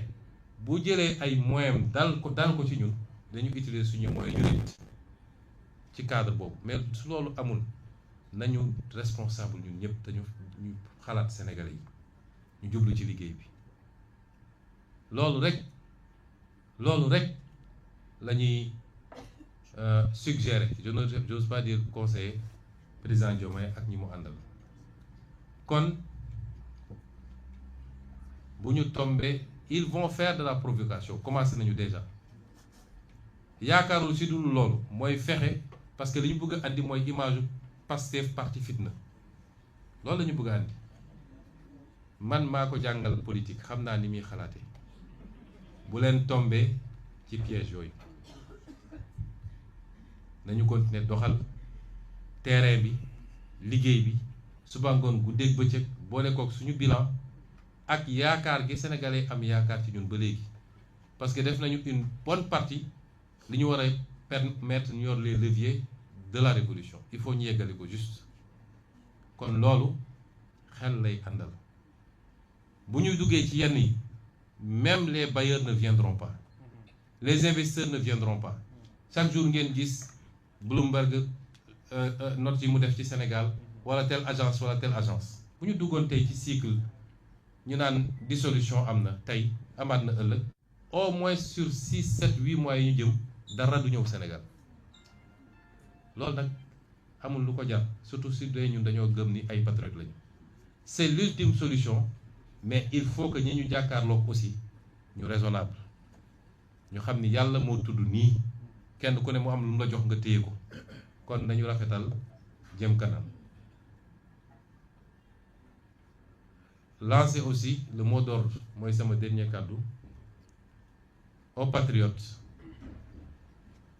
ñeenti fan moo des defe naa pour congrès bi moom waru doon congrès bu ndaw de congrès bi moom buñ ko defee rek dañ xam ni Pastef du moroom gaa yi Pastef du dem ci bërëb ñu naan yaraax na Pastef du dem ci bërëb ñu naan nañu compter li fa ne Pastef bu organiser rek ñu xam ni Pastef organiser na kon focus sur le congrès focus sur les bracelets préparer leen mbir mi ba mu mat sëkk parce que nous sommes en marche pour récupérer ce qui nous revient. Ça commencera par les locales de 2027 ñu yeggali ko par la présidentielle de 2029 inch'Allah di leen digal tamit Pastef est devenu le plus grand parti mais dafa war a continuer di màgg surtout base bi laay waxal na ngeen yaatu ubbeeku ñi bëgg a ñëw Pastef bari na de ñépp a bëgg a ñëw Pastef tekkiwul ni kiy ñëw day ñëw rek raxas leen wala yóbbu lépp parce que léeg-léeg ay kilifa wooma ay nit sax yu am ndombal tànk ne man de bëgg naa ñëw waaye sa gone yi vraiment ñun amuñu fayu gone yi bi muy métti yéen a fi nekkoon waaye mbir moo gis day continuer évoluer diine yi ñu gëm sax am na ñoo xam ne lu ne daj nañ ko ci xeex nañu gaañu nañu et cetera mais bu ñu demee ba gagné diine bi dafa continuer yaatu ay nit di tuub di ñëw ay nit di teew di ñëw est-ce que dañu leen naan déedéet doo ñëw parce que yow nekkoo fi woon yaatal leen rang yi 18 millions de sénégalais bi ñu buggee ñëw jël leen wax naa leen toujours yan condition la ñuy jëlee Pastef reste ce parti attrayant ouvert sénégalais buy politique fi mu toll nii bu amoon sañ Pastef lay nekk sénégalais buy politique bu amoon sañ Pastef lay nekk ubbeeku nañu yéen njaboot gi ubbeeku la nit ñi ñëw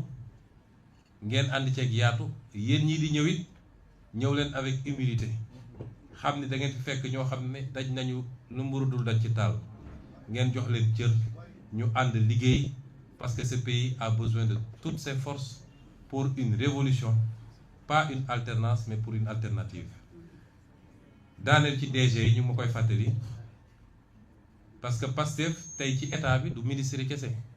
peut-être yoroon nañu lu mat 85% des ministres waaye yoroon nañu tamit lu toll noonu ci DG yi man li may wax directeur généraux yi directeur général ak ministre bokkul. Ministre est une fonction éminemment politique. Directeur général est un poste technique ndax ñun nekkoon nañu opposition am ay directeurs généraux ak ay directeurs yoo xam ne ñu ngi woon ci ñun. Directeur général c'est un poste technique. li ma leen di wax mooy parti bi tënkul kenn ci sens bi wala sens bële. Directeur général boo xam ne jàpp na ni mënatul dem ngoram mayu ko wala amatul envie kenn mënu koo tere mu ne maa ngi dem bàyyi na. waaye liñ koy sant ci cadre boobu mooy na ko def conformément ak lii intérêt réew mi na ko yëgal ki mu ko war a yëgal ba pare na toog téye poste bi di liggéey ba keroog ñu tànnal ko ku ko wuutu parce que réew mi warul taxaw ala kulli haal. waaye directeur général boo xam ne moom bëgg na continuer liggéey bi te yàqul dara ci appartenance politique am bu liggéeyee ba liggéey bi jeex mu dem defi li muy def ci activité politique am ba borom mut mbaa mott jàpp ni faw mu dem kooku na toog fi mu ne liggéey li muy liggéey ko ni mu ko doon liggéeyee ànd ceeg farlu wala sax mu yokk. loolu mooy consigne parti bi parce que l'exercice d'une responsabilité publique c'est quelque part aussi un choix personnel. waaye su dee l'exercice d'une fonction politique parti bi war na cee mën a am xalaatam. ñun jógu nañu ñëpp nañu démissionné am na ñoo xam ne xalaat nañu loolu démission collective am na ñu ko xalaat mais su ñëpp jógee ne démissionné nañ ñun ñoo yor presque poste yi gën a stratégique ci direction générale mais réew mi day taxaw. am na ñoo xam ne jël nañ seen responsabilité individuellement démissionné on respecte aussi leur position parce que ni ma mënee lim féliciter ministre yi fi nekk noonu laa mën a féliciter ñeneen ñi nga xam ne jël nañ seen responsabilité bu ci mujjee rek mooy ministre conseiller aux affaires juridiques du président nga xam ne jël na responsabilité ne moom mënatu faa toog kon loolu mooy position parti bi sur les ministères.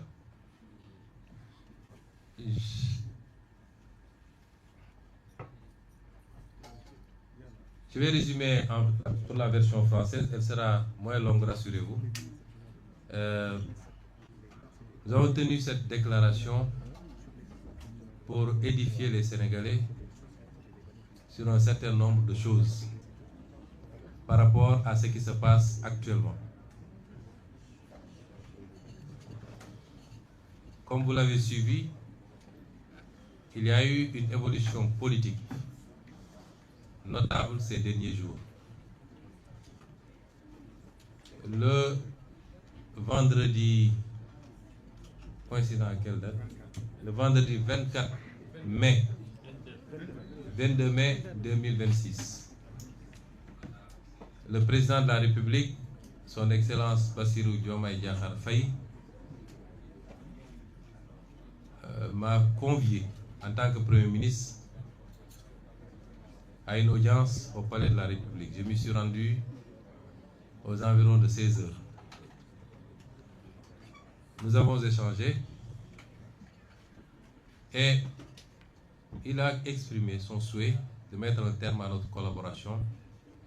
puisqu'il considérait qu'un certain nombre des positions que j'avais prises ces derniers temps l'incommodaient,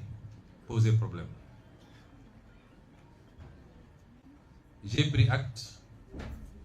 et je lui avais donné juste une suggestion. Parce qu'à plusieurs reprises, j'étais allé le voir pour lui proposer cette solution. Que si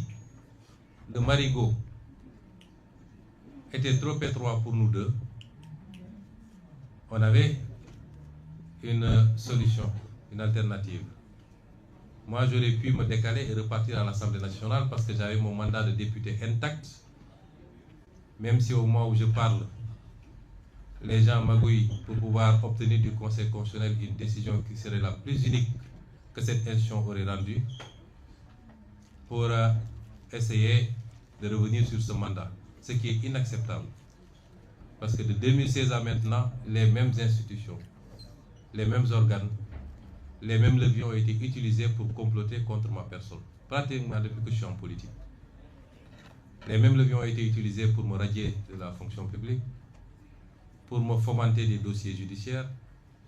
pour me persécuter, m'emprisonner, m'empêcher d'être candidat. Et de toute évidence, et vu la configuration, c'est les mêmes pratiques qu'ils comptent continuer. Donc, à plusieurs reprises, j'étais allé le voir pour lui proposer cette solution qui consistait, de manière concertée, à ce que je puisse me décaler moi vers l'Assemblée nationale, qu'ensemble nous discutions pour choisir un Premier ministre issu du parti, parce que c'est le parti qui est majoritaire, que nous discutions à la formation d'un gouvernement et que nous puissions ensemble continuer à cheminer. Ce qui n'aurait pas empêché, moi, à partir de l'Assemblée nationale, à continuer de l'aider dans ses tâches. Je lui ai proposé ça à 3 reprises, notamment au sortir des élections législatives où j'avais conduit la liste de Pastef qui était arrivée majoritaire avec plus de 80% des députés élus. Mais à chaque fois, il avait rejeté la solution en me disant que ta place est à côté de moi, dans l'exécutif, parce qu'il y a beaucoup à faire. On aurait pu le faire de cette manière, amiable. Mais il a choisi une autre voie. Il me l'a notifié, j'ai pris acte. Mais je lui ai suggéré, la seule chose que je lui ai demandé, je lui ai dit, Monsieur le Président de la République, ce pays ne peut pas se passer d'un gouvernement sérieux. J'ai été Premier ministre pendant 2 ans, je sais ce qu'il en est. La suggestion que je vous fais, c'est de ne pas annoncer la mesure tout de suite. Qu'on se donne 24 heures à 48 heures au maximum, le week-end, pour discuter ensemble des modalités pratiques de matérialisation de cette décision. Autrement, vous serez obligé. Il avait voulu que moi j'endosse partiellement, parce qu'il avait voulu que je dise que nous avons, c'est d'un commun accord que nous avons décidé de nous séparer. J'ai dit non. Si on discute et qu'on trouve des convergences, des accords, je peux le faire. À défaut, il faut que vous preniez la responsabilité de dire que vous m'avez limogé. Alors il m'a dit, je dois aller rendre visite à l'archevêque de Dakar. Je reviens peut-être vers 18h, 19h, je vous ferai signe pour que nous puissions démarrer ces discussions. Quand cela ne tienne, je suis rentré au Petit Palais et j'étais à son écoute. À 20h35, il m'envoie un message pour me dire qu'il ne peut plus tenir la réunion et qu'il comptait annoncer la mesure de limogeage. J'ai pris acte. Quelques minutes plus tard, le directeur de cabinet a fait lecture du décret. Le secrétaire général du gouvernement ou de la présidence de la République. Cela ne m'a pas posé problème parce que c'est une solution que j'attendais depuis très longtemps. Mais je m'étais fixé une règle, c'est que la rupture ne viendrait pas de moi. Elle ne viendrait pas de moi. Et donc, je suis rentré le même jour à mon domicile et nous sommes restés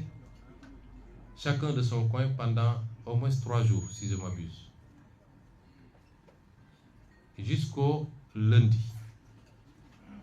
Et ce lundi, j'avais convoqué une réunion à 20h30, une réunion qui devait regrouper tous les ministres sortants de Pastef pour qu'ensemble nous évaluions la situation et que nous arrêtions une position. Et vers 16h, beaucoup de ces ministres ont reçu des convocations de la présidence pour des consultations en vue de la formation de nouveaux gouvernements.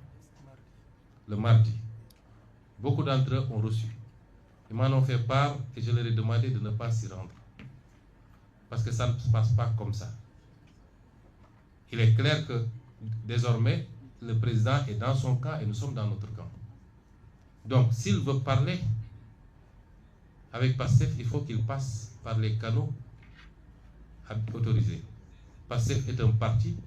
organisé, structuré, avec un bureau politique, un président, un secrétaire général, un COMEX, un conseil national, des structures de base. S'il veut parler avec PASTEF, il n'a qu'à passer par le chemin indiqué. Et nous discuterons en ce moment. Il a refusé de le faire. Et les ministres également, les ministres sortants, ont refusé de déférer à cette convocation.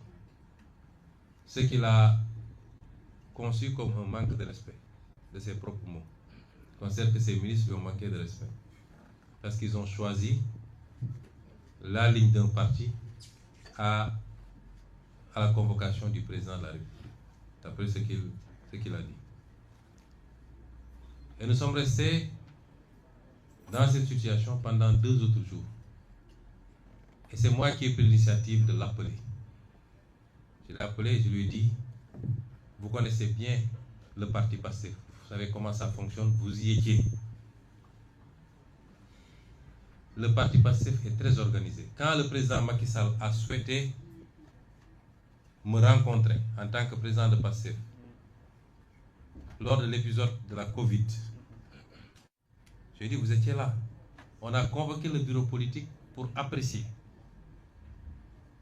Et l'avis majoritaire était qu'il fallait aller répondre. On ne s'en est pas arrêté là.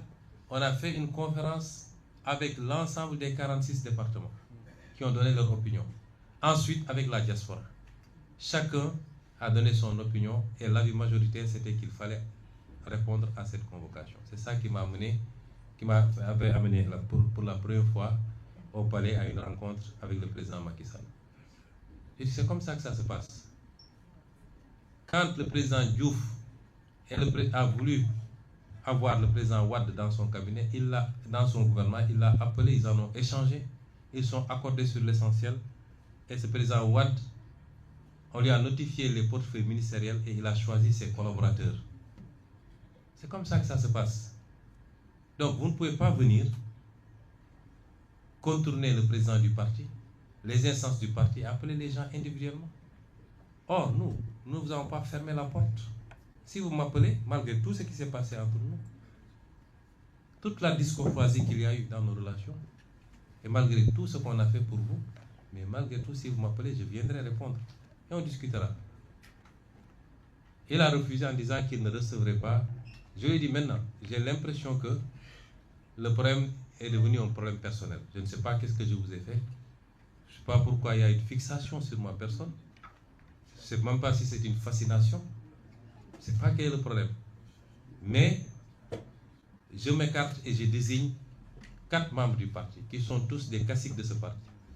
et qui ont tous une relation particulière avec toi. En l'occurrence, M. Alioune Sall, ici présent, M. Birame Souleye Diop, ici présent,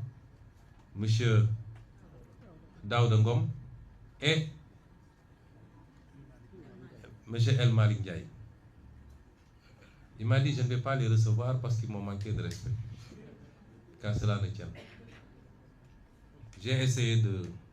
le convaincre. Finalement, il a dit, le Premier ministre va les recevoir. Ils sont allés voir le Premier ministre et ils ont discuté sur les questions que le parti avait soulevées, notamment la gestion de la dette, le pouvoir d'achat des Sénégalais, son maintien, à défaut de baisser au moins son maintien au niveau actuel. Ça a été un combat pendant des mois et des mois à la primature. Ensuite,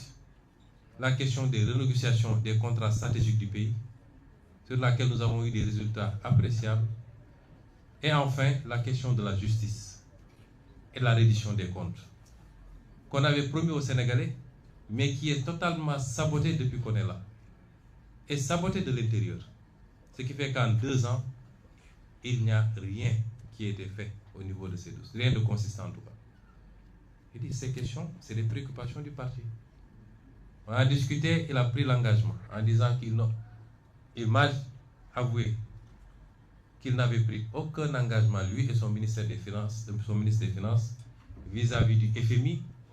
allant dans le sens d'une restructuration de la dette, qu'ils ont maintenu la même position et qu'ils travaillaient sur une solution différente, notamment de garantie. D'accord. Sur la question du pouvoir d'achat, il a dit qu'autant que possible, ils feront tout pour ne pas augmenter ou libérer les prix, ou appliquer la vérité des prix sur certains produits qui sont subventionnés, mais que si ça devenait intenable, ils seront obligés d'appliquer la vérité des prix. De la même manière, la dette, si la situation devenait intenable, ils seraient obligés d'accepter la restructuration.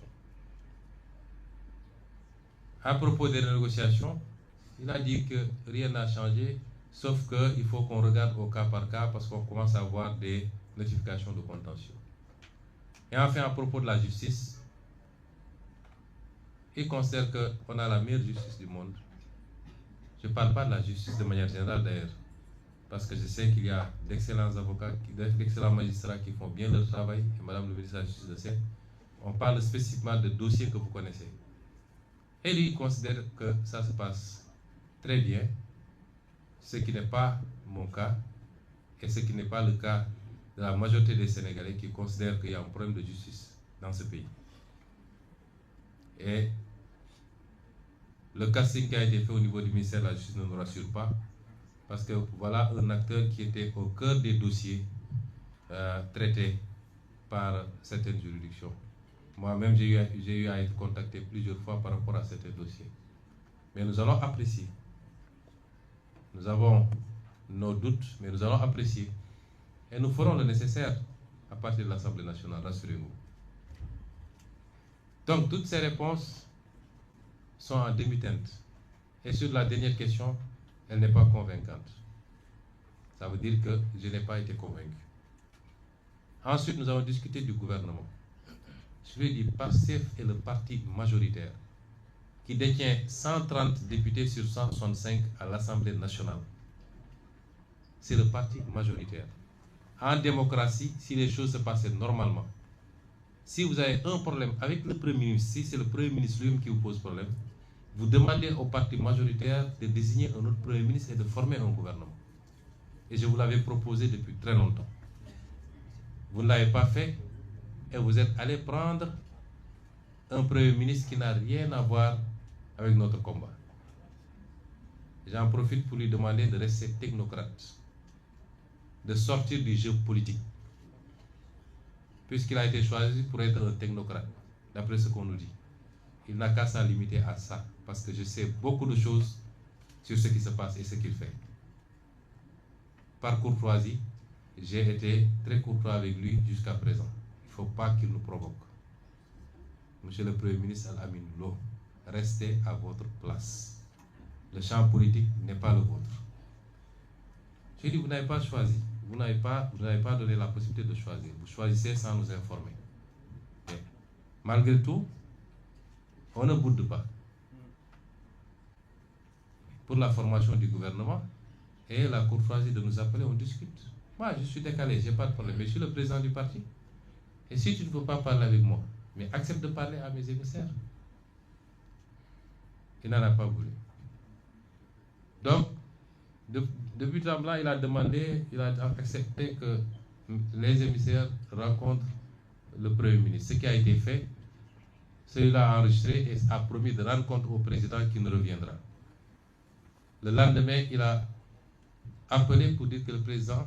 allait me contacter pour qu'on discute. Il ne l'a pas fait. 2 jours, 3 jours, 4 jours, jusqu'à hier,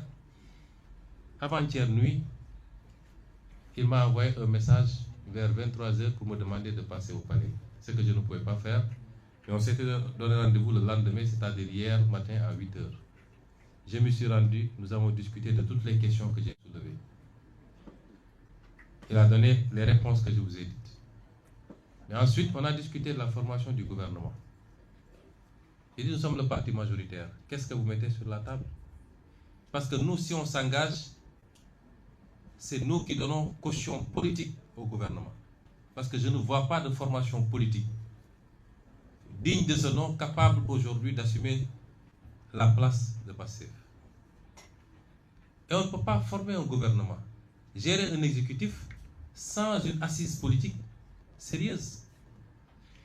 Ça n'existe dans aucun pays du monde. Ce qui se passe est inédit. Hier, on a eu un gouvernement qui est un gouvernement suspendu, sans ramification, sans assise politique. Historiquement, le Parti socialiste a dirigé pendant 40 ans avec une assise politique très solide, passée de parti unique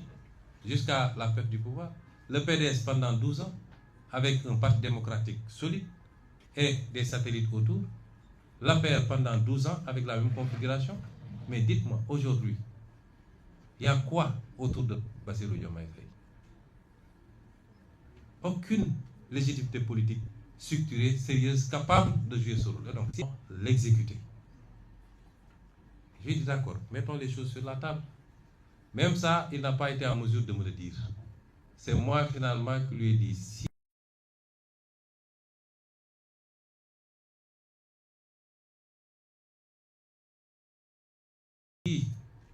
j'en déduis, si j'analyse un peu les convocations que vous aviez faites, si je retiens, j'analyse les convocations que vous avez faites le premier jour, vous avez convoqué 7 ministres de Pastef. J'en déduis que c'est ces 7-là que vous vouliez nommer en réalité. C'est là où il a finalement avoué qu'il voulait proposer 7 portefeuilles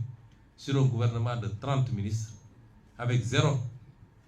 portefeuille de souveraineté à Pastef. Et parmi ces 7-là, il y en avait 3 que nous ne considérions plus être des représentants de Pastef. Parce qu'ils ont outrepassé les consignes du parti pour aller répondre individuellement. Notamment le ministre Bala Moussa Fofana, le ministre Si, comment ça s'appelle? Ibrahim Si. C'est bizarre, j'ai jamais pu retenir son nom, son prénom d'ailleurs. Ibrahim Si, le ministre Yankouba Diémé. Je lui ai dit, si on devait s'accorder, même ces 3-là ne sont pas des ministres de Pastef. Et si je les enlève des 7, ça veut dire que vous nous proposez 4 postes ministériels sur 30 et aucun portefeuille d'État pour un parti majoritaire. Comment vous pouvez envisager ça? Bon, de fil en aiguille, il m'a dit, bon, je peux aller jusqu'à 8. J'ai dit, Monsieur le Président, nous ne demandons pas des postes ministériels. Si Pastef doit siéger au gouvernement et assumer tout le bilan, parce que quand ça va marcher, on va dire c'est Diomaye, mais quand ça ne marche pas, on va dire que c'est Pastef. C'est comme ça que ça marche dans ce pays. Nous, on n'a rien à gagner à entrer dans ce gouvernement. Nous avons fait 2 ans à la primature avec un gouvernement majoritairement Pastef. Notre bilan est largement positif. Nous avons bloqué les prix, nous les avons baissés, nous avons renégocié les contrats, nous avons révélé la dette cachée, nous avons respecté toutes les échéances de la dette, nous avons tenu tous les engagements de l'État, nous avons réussi les grands programmes sur des campagnes agricoles. Notre bilan est positif. Nonobstant l'héritage très difficile avec cette dette cachée. Nous ne gagnons rien aujourd'hui à entrer dans le gouvernement. Si on y entre, c'est par patriotisme. Nous avons beaucoup à perdre en entrant dans ce gouvernement, avec un président dont nous ne savons plus l'orientation. À partir de ce moment, Pastef n'entrera pas dans un gouvernement où il ne peut pas avoir au moins la moitié des portefeuilles ministériels, avec des portefeuilles de souveraineté, avec une continuité à l'Assemblée nationale, et nous allons vous accompagner. Il est resté figé dans ses positions. Je lui ai dit d'accord, je vais rendre compte. J'ai rendu compte à l'ensemble des ministres qui ont rejeté et l'ensemble des autres membres du parti qui ont rejeté totalement, massivement et sans exception. Et c'est pourquoi ensuite je l'ai appelé pour lui notifier la décision du parti de ne pas rejoindre un gouvernement dans ces conditions. Je sais que l'accouchement a été très difficile. La formation du gouvernement a été très délicate. Jusqu'à la dernière minute, on appelait à gauche, à droite, sans avoir eu le temps de contrôler même les profils, pour proposer des portefeuilles ministériels à gauche, à droite. Un pays, c'est sérieux. Un gouvernement, c'est sérieux. J'ai l'impression que le président Bassirou Diomaye Faye ne sait pas ce que c'est un gouvernement.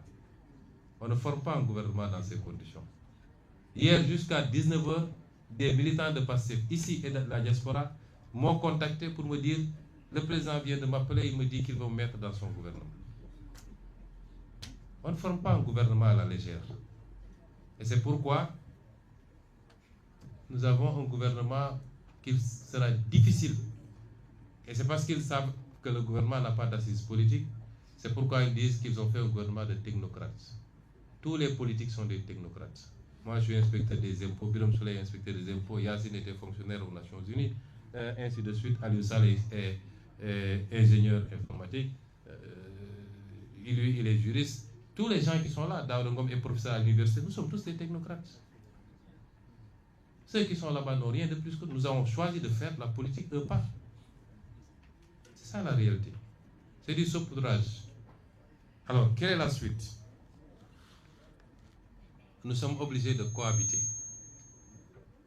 J'ai alerté le président il y a quelques mois. J'ai été le premier à parler de cohabitation douce. Ça aurait pu être dans la configuration qui était en vigueur à ce moment. Et il n'en a pas eu, il n'en a eu cure.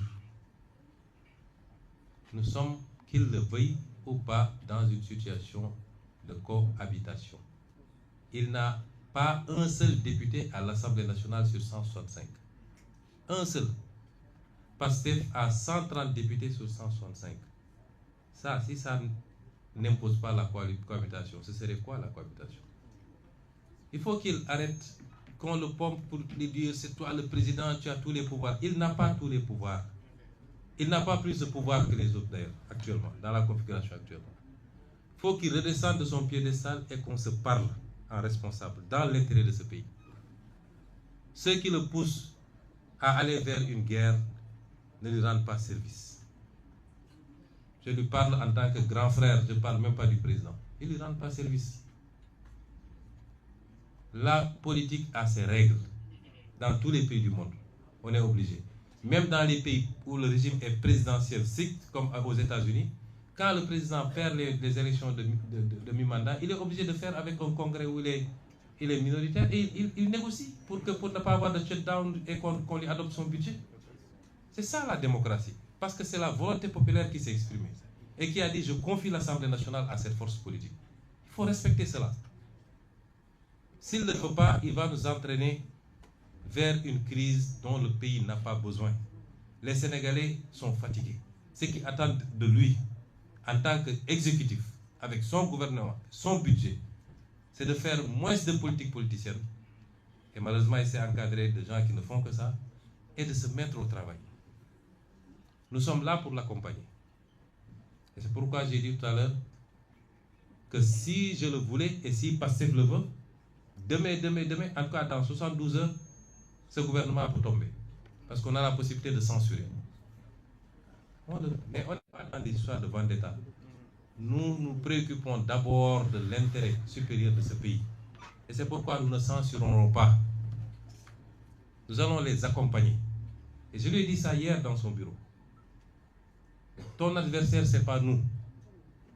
Même en perspective 2029, ce n'est pas nous tes adversaires. Ce n'est pas nous. Si tu veux avoir quelque chose en 2029, réponds aux préoccupations des Sénégalais. Quand vous gérez le pouvoir, votre bilan, ce n'est pas est-ce que j'ai pu liquider tel homme politique, etc. Il faut demander au régime qui était là. Votre bilan, c'est est-ce qu'on a réglé les questions du pouvoir d'achat, d'adduction d'eau, d'électricité, de soins de santé, ainsi de suite. C'est ça le bilan. Donc qu'ils se mettent à ça et nous sommes là pour l'accompagner. Tout ce qui incombera à l'Assemblée nationale dans le vote de la loi, dans l'exécution, l'accompagnement budgétaire, dans le contrôle des politiques publiques, dans le contrôle de l'action gouvernementale, tout ce qui est du pouvoir de l'Assemblée nationale, nous sommes là pour le mettre à disposition et accompagner pour qu'il réussisse. Parce que s'il réussit, nous aurons réussi nous également. Nous en sommes là. Mais il faut être deux pour faire la paix. Il faut être deux pour faire la paix. Et les provocations ont déjà démarré. Parce que tout ce qu'ils sont en train de faire, convoquer des députés en pleine session, vouloir les arrêter dans l'enceinte de l'Assemblée nationale, arrêter à gauche, à droite des militants, c'est pour essayer de provoquer Pastef, de provoquer une réaction, surtout au niveau des jeunes, et de pouvoir communiquer sur une image d'un parti qui serait un parti belliqueux, un parti, etc. C'est pourquoi j'en appelle encore une fois aux jeunes. Restez calmes. La directive a toujours été la même depuis longtemps. Restez calmes et sereins. Continuez le travail politique qu'on vous a confié, de massification, de communication, d'organisation. Certaines déclarations, ça n'apporte rien au parti. Certains comportements n'apportent rien au parti. Donc la paix, il faut être deux pour la faire. Et il ne faut pas qu'ils soient les premiers à être dans la provocation. À utiliser les mêmes leviers que les gens ont utilisés pendant 10 ans pour fracasser du Sonko, pour casser du Pastef, en utilisant la justice, le Conseil constitutionnel, les FDS. Il faut qu'ils sortent de ça, parce que je sais qu'il y a des gens qui lui font croire à ça. Ça ne lui apportera absolument rien. Restons dans la sérénité. Mettons les intérêts supérieurs de ce pays au-devant de toute autre préoccupation. Mettons-nous au travail pour soulager les Sénégalais. Rassurons les partenaires du Sénégal, les bailleurs de fonds, les investisseurs. Parce que si on entre dans une crise de dissolution, de censure, mais ils n'auront jamais d'accord avec le FMI. Et personne ne viendra au Sénégal pour investir. Je ne devais pas être le premier à me préoccuper de ces questions-là. Ça devait être le président lui-même. J'en appelle à la responsabilité des uns et des autres. Et à un dialogue intelligent, un dialogue politique intelligent et constant, constructif pour l'intérêt du pays. Après, chaque chapelle politique va dérouler ses actions politiques pour atteindre ses objectifs politiques, dans le cadre des lois de ce pays. Il faut qu'on évite de replonger ce pays dans ce qu'il a connu il n'y a pas très longtemps. Nous n'avons pas le droit. Le président Bassirou Diomaye n'a pas le droit. Et à partir de ce moment,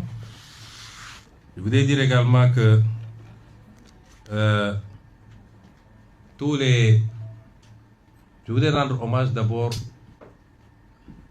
aux messieurs et aux dames ici autour de moi.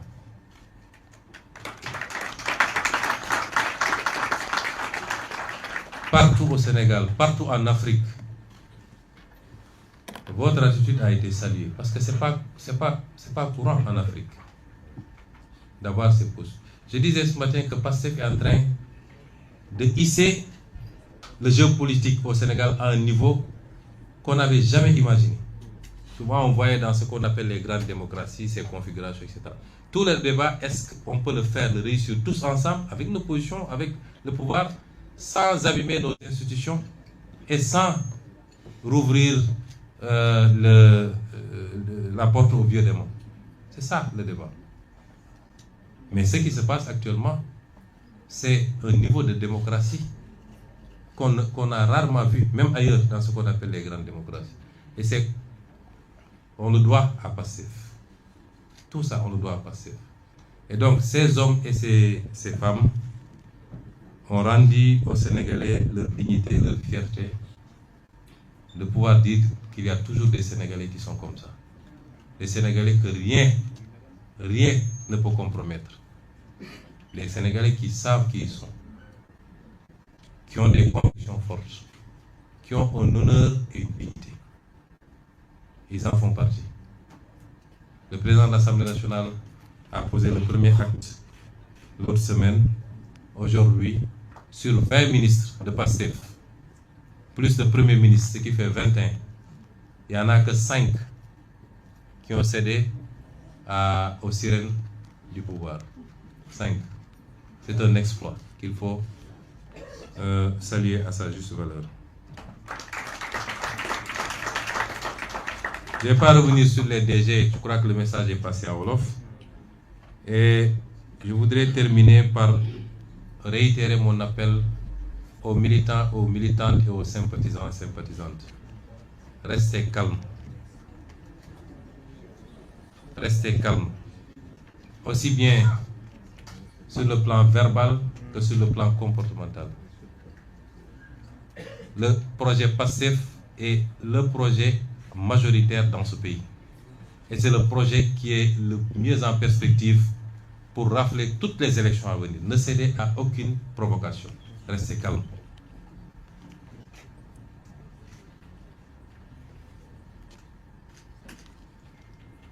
Je voudrais demander aussi aux directeurs généraux et autres, j'ai dit que ce n'est pas la peine de revenir, mais de revoir un peu le message que j'ai délivré en langue wolof. Et enfin, je voudrais rappeler une mobilisation, la nécessité d'une mobilisation exceptionnelle pour le congrès, le premier congrès du parti qui est prévu pour le 6 juin. Je n'avais pas besoin de le faire d'ailleurs, parce que quand c'est passif, c'est forcément grand. Mais c'est un congrès qui arrive dans un contexte particulier. Donc la mobilisation c'est le 7, les travaux c'est le 6. Et je voudrais enfin souhaiter une très bonne chance à nos Lions U17 pour la finale de ce jour. Nous leur souhaitons plein succès et qu'ils nous rapportent ce trophée également qui viendrait rejoindre tous les trophées qu'on a eus ces derniers temps. Et j'en profite d'ailleurs, j'ai félicité tous les ministres parce que tous les ministres de PASTEF ont été très bons. Mais puisque je parle de sport, Madame Khadija Ndiaye a été sublime et en très peu de temps nous a permis de faire des résultats, de gagner une Coupe d'Afrique, d'aller à la Coupe du Monde, de gagner pour les U20 je crois, d'être en finale pour les U17, d'avoir fait les réformes dans un milieu très difficile qu'est le monde de la lutte. J'aurais pu le dire pour chacun de ces ministres, c'est vous dire que les ministres de PASTEF sont de très bons ministres et ils vont avoir, Inch'Allah, d'ici quelques temps, la possibilité de continuer ce qu'ils avaient démarré. Je vous remercie de votre attention.